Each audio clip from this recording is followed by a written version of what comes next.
इस बार 15 अगस्त जब आजादी का जश्न मनाओगे, किस मुंह से स्कूल और कॉलेजेस में देशभक्ति के गीत चलाओगे?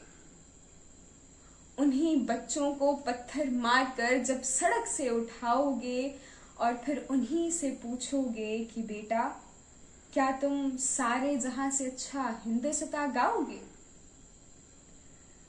सारे जहां से अच्छा हिंदुस्तां हमारा, इस गीत को मैं आज भी उतना ही पवित्र मानती हूं। लेकिन माफ कीजिए, जब ये दिखता है कि इस देश में बच्चों को अपनी आवाज सुनाने के लिए सड़कों पर घसीटा जाता है, तब इस गीत की हर एक पंक्ति एक सवाल पैदा करती है। हमारा संविधान हमें पीसफुली प्रोटेस्ट करने, सरकार के आगे अपनी मांगे रखने और उनसे सवाल पूछने का अधिकार देता है, लेकिन हमारी बातें उन तक पहुंचाने के लिए इतना लंबा इंतजार और इतना संघर्ष क्यों करना पड़ता है? 20 जुलाई को जंतर मंतर पर हजारों की तादाद में छात्र इकट्ठा हुए। उनकी मांग क्या थी?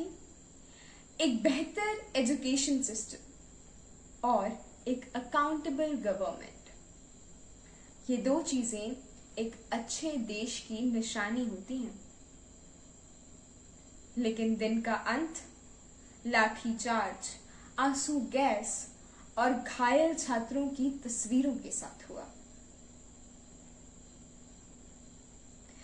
इस आंदोलन का एक और पहलू भी है, जिसने दिल में कुछ उम्मीद की किरण जगाई। वो ये, इतिहास उठाकर देखिए, ब्रिटिशर्स ने भी हम पर डिवाइड एंड रूल की नीति चलाई। आज भी राजनीति में हमें धर्म, जाति और पहचान के आधार पर अलग अलग खेमों में बांट दिया जाता है। लेकिन जरूरत पड़ने पर ये लोग उन दीवारों से बड़े हो जाते हैं। अलग अलग राज्यों, धर्मों और समुदाय के लोग एकजुट होकर अपनी लड़ाई लड़ते हैं। और यही बात आज भी मेरे भारत को सारे जहां से अच्छा बनाती है। आज सरकार ने बातचीत की, आश्वासन दिए और कुछ मांगों पर आगे बढ़ने का वादा भी किया। ये मंजिल तो नहीं, हम सब मानते हैं, लेकिन ये सबूत जरूर है कि एक जागरूक नागरिक की ताकत बहुत होती है।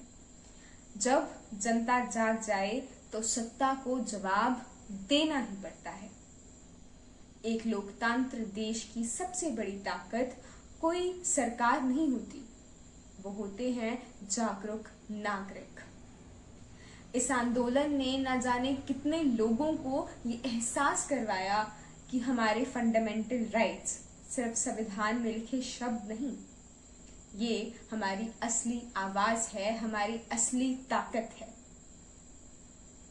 कुछ लोगों को, कुछ आवाजों को आसानी से चुप करवाया जा सकता है, लेकिन जब सारा देश ही अपने हक के लिए बोलना सीख जाए तो उन्हें खामोश करना नामुमकिन हो जाता है। जय हिंद।